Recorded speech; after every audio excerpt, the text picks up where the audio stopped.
आज मजबूरी में बंधा एक रिश्ता एपिसोड 3 वेडिंग गिफ्ट। आज अन्या के सारे सपने ख़त्म हो गए थे। उसने कभी सोचा भी नहीं था एक ऐसे शख्स से उसकी शादी होगी जिसके लिए रिश्तों की कोई अहमियत ही नहीं थी। हमेशा दूसरों के हक की बात करने वाली लड़की आज अपने लिए कुछ नहीं कर पा रही थी।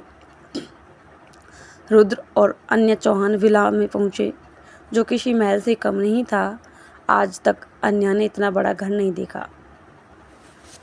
रुद्र और अन्या गाड़ी से उतरे। रुद्र अपने दादाजी की तरफ देखकर कहता है, दादाजी आप लोग अंदर चलिए, मैं अभी आया। हालांकि रात के 1:30 बजे हुए थे, लेकिन रुद्र के घर में आने जाने का वैसे भी कोई वक्त नहीं था और उसकी इस आदत को दादाजी कभी रोक नहीं पाई। आज भी रुद्र हमेशा की तरह वहाँ से निकल गया। उसके जाते ही दादाजी ने दरवाजे पर खड़े दरबारों से घर का दरवाज़ा खोलने का इशारा किया और अन्या को अपने साथ घर के अंदर ले जाने लगे।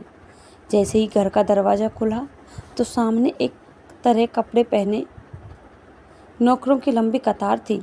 यह सब किसी राजघराने से कम नहीं लग रहा था।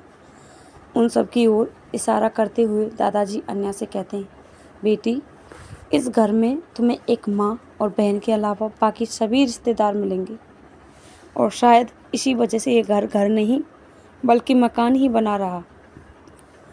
अब इस मकान को घर तुम्हें बनाना है। मुझे पूरा विश्वास है कि तुम अपनी जिम्मेदारी को बहुत ईमानदारी के साथ निभाओगी। अन्या बेचारी क्या बोलती, जहाँ ससुराल की चौखट पर पहुंचकर हर लड़की का उसके नए घर में बड़ी ही शान स्वागत किया जाता है, वहीं उसका स्वागत करने के बजाय उसे एक बहुत बड़ी जिम्मेदारी दे दी गई। खैर, अभी तो अन्या कुछ सोचने समझने की हालत में नहीं थी, इसलिए वो चुपचाप बस देख रही थी। दादाजी उसे शांत देखकर कहते हैं, चलो बेटी, रात बहुत हो चुकी है, तुम बहुत थक गई होगी। आ जाओ, जाकर अपने कमरे में आराम करो, बाकी बातें हम सुबह करेंगे। ये कहकर वो एक नौकर की तरफ देखकर कहते हैं, जाओ बहुरानी को रुद्र के कमरे तक ले जाओ। दादाजी की बातें सुनकर अन्या भी चुपचाप उस नौकर के पीछे पीछे रुद्र के कमरे की तरफ चली गई।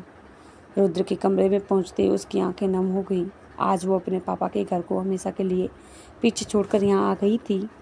जैसे जैसे वो उस कमरे में बढ़ रही थी, उसकी आंखों के सामने उसके घर में बिताए गए वो सारे पल तस्वीर बनकर घूम रहे थे। ऐसे ही अपने बचपन और घर को याद करते करते कब वक्त बीत गया उसे पता ही नहीं चला। रात के करीब 3 बज चुके थे, उसे पता ही नहीं चला, लेकिन रुद्र का अभी तक कोई पता नहीं था। अन्या ने धीरे धीरे अपने गहने और श्रृंगार उतारना शुरू किया, लेकिन बिना गहनों और श्रृंगार के भी उसकी खूबसूरती में कोई कमी नहीं थी, बल्कि वो इस सादगी में और भी ज़्यादा खूबसूरत लग रही थी। वो ऐसे ही चुपचाप डरी सहमी ही रुद्र के बिस्तर पर, जिसे बहुत खूबसूरती से सजाया गया था, उसके एक कोने में अपने शरीर को समेटे हुए लेटी थी।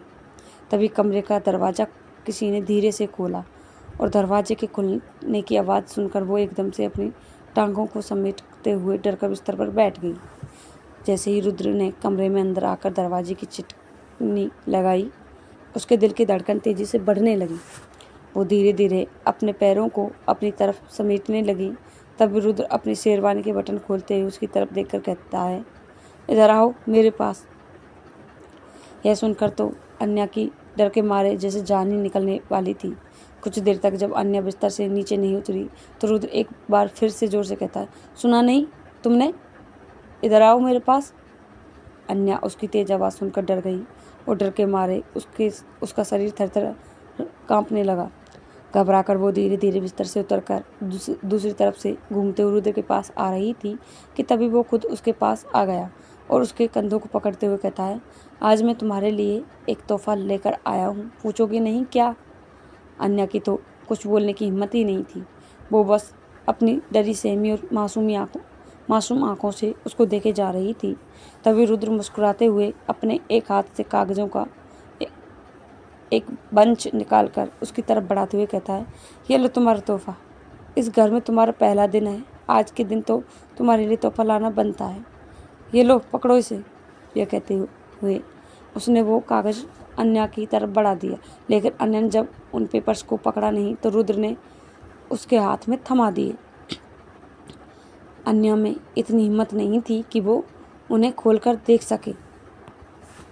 रुद्र हंसते हुए कहता है, इससे खूबसूरत तोहफा मेरी बीवी के लिए हो ही नहीं सकता था, इसलिए बड़े आराम से इसे पढ़कर इस पर साइन कर देना। मैंने तो साइन कर दिया है। और एक बात, ये कोई प्रॉपर्टी या किसी बंगलों के कागज़ नहीं जात नहीं है, बल्कि डिवोर्स पेपर हैं। आज से हम शादीशुदा तो हैं, लेकिन सिर्फ दुनिया की नज़रों में हमारे बीच पति पत्नी के रिश्ते जैसा कुछ भी नहीं होगा। और ये रिश्ता भी सिर्फ 1 साल के लिए रहेगा। उसके बाद तुम तुम्हारे रास्ते और मैं अपने। यह शादी मेरे दादाजी के कहने पर की है। अब मुझे नींद आ रही है, इसलिए मैं तो चला सोने, लेकिन याद रखना कल सुबह तक मुझे इन कागजात पर तुम्हारे सिग्नेचर्स चाहिए। यह कहकर रुद्र कपड़े बदलने के लिए बाथरूम की तरफ चला गया। इधर अन्या अपने हाथ में उन पेपर देखकर लड़खड़ा गई। उसने जैसे तैसे अपने आप को संभाला और पास रखी चेयर पर बैठ गई। उसे समझ में नहीं आ रहा था कि आज उसकी ज़िंदगी का यह कैसा दिन है जो एक के बाद एक तूफान आए जा रहे हैं। आखिर क्यों आज तक ये घर नहीं बन पाया? क्या होगा अन्या का फैसला?